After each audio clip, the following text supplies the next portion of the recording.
Welcome to Kenton's videos. Enjoy the video. You begin by getting a quick baseline. Swim a 200 steady test and note effort and time. This tells you where to push. Once done, check resting heart rate and shoulder mobility to prevent injury.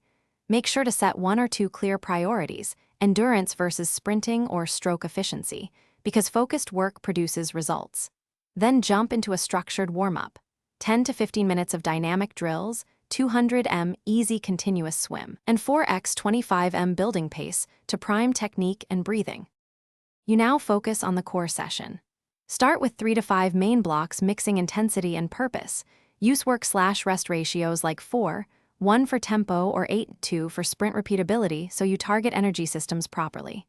Make sure to include technique drills, catch, body roll, and focused kick sets of 6 to 12 repeats at 25 to 50 to reinforce mechanics under fatigue. Once practiced, progress by increasing weekly volume about 10% and rotate sessions.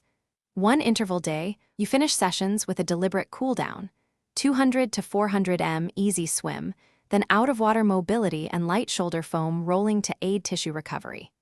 Make sure to prioritize sleep and nutrition. Target 7 to 9 hours of sleep and 20 to 30 grams of protein within 1 hour post-workout to repair muscle.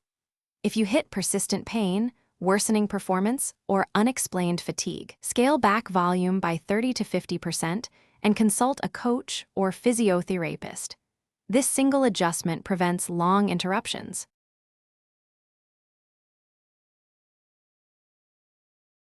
Thanks for watching. Consider subscribing if we helped you.